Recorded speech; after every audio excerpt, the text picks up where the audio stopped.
रखना, जो बेलपत्री का वृक्ष सूख गया हो, जो पत्ती नहीं आ रही, फल नहीं आ रहा है, पूरा सूख गया, उसको तुमने बजा कर देख लिया कि बेलपत्री का वृक्ष पूर्ण तरह से सूख चुका है, ये किसी काम का नहीं रहे, थोड़े समय के बाद लोग इसे काट लेंगे, उसमें पत्ती नहीं आती, फल नहीं आता, पूरा सूख गया है, उसमें ना पत्ती है ना फल है, अड़भंगा है, बिल्कुल खाली।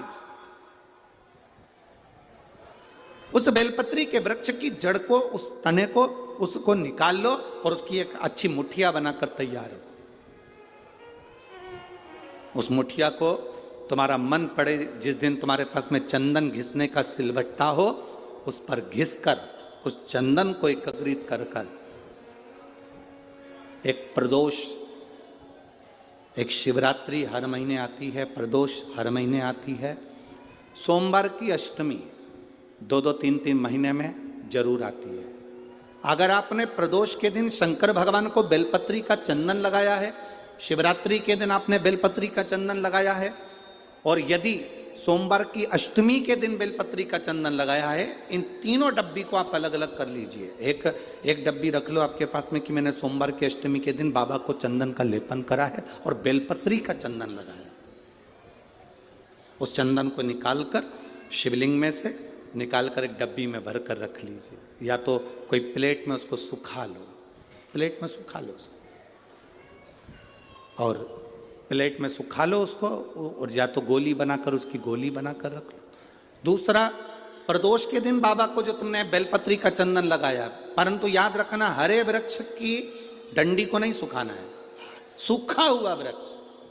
यदि आपने प्रदोष के दिन का चंदन बनाया है तो उसको बाबा पर लगाकर उसके लेपन को आप निकालकर उसकी गोली बनाकर ले लीजिए। तीसरा, शिवरात्रि के दिन आपने बाबा को अगर बेलपत्री का चंदन लगाया है तो उसको शिवलिंग पे से उतार कर उसको प्लेट में सुखाकर उसकी गोली बनाकर रख लीजिए।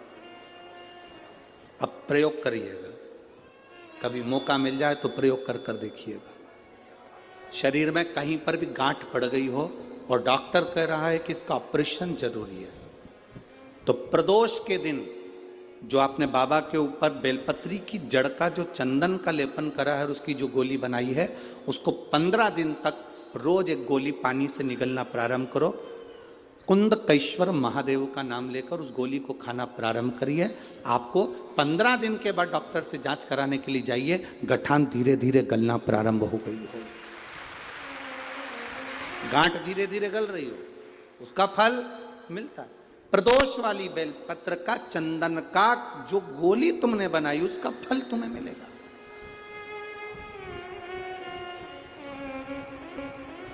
अब सोमवार की अष्टमी के दिन का जो चंदन है, बाबा को जो तुमने बेलपत्री का चंदन का जो लेपन करा है, देखिए डॉक्टर हनुमान जी के यहाँ पर ये कथा चल रही है, करने वाला डॉक्टर हनुमान जी हैं, कराने वाले डॉक्टर हनुमान जी हैं, और सुनने वाले डॉक्टर हनुमान जी हैं, और बोलने वाले भी डॉक्टर हनुमान जी हैं। कर लिया वो आपके ऊपर। दूसरे नंबर पर है सोमवार की अष्टमी के दिन का चंदन, जो आपने बेलपत्री के जड़ को घिसा है। फिर कहूंगा, इस बात को विशेष बार बार कह रहा हूं कि हरे पेड़ को मत काट लेना, हरे पेड़ को नहीं, जो पेड़ पूरी तरह से सूख गया, ना पत्ती ना फल, उसको बजा कर देख लो कि ये पेड़ पूरा सूख चुका है, तब उस पेड़ की जड़, जो जिसको लोग काट कर ले जाने वाले हैं, बाहर फेंकने वाले, उसकी जड़। दूसरे नंबर पर है सोमवार की अष्टमी के दिन आपने जो बाबा को लेपन करा है, बेलपत्री की जड़ का चंदन बनाकर लेपन करा है, उसकी जो गोली है। अगर बच्चा 8 साल का हो गया, 9 साल का हो गया, 10 साल का हो गया और वो गंदगी कर रहा है, बिस्तर पर गंदगी कर रहा है, सुसु कर रहा है, या अचानक उसको भय हो जाता है, या किसी ना किसी तरह से उसको रोग ग्रसित हो जाता है, उस बच्चे को भी आप छोटी सी गोली हफ्ते में केवल एक बार, जो सोमवार की अष्टमी के दिन जो आपने चंदन का लेपन करा है, हफ्ते में एक बार उस गोली को बच्चे को पीस कर पानी के साथ देना प्रारंभ करो। आपको धीरे धीरे उस बच्चे में आनंद की अनुभूति हो जाएगी, गंदगी नहीं कर सकता। अब तीसरे नंबर पर है शिवरात्रि के दिन जो हमने बाबा को बेलपत्री के चंदन का लेपन करा। शिवरात्रि के दिन,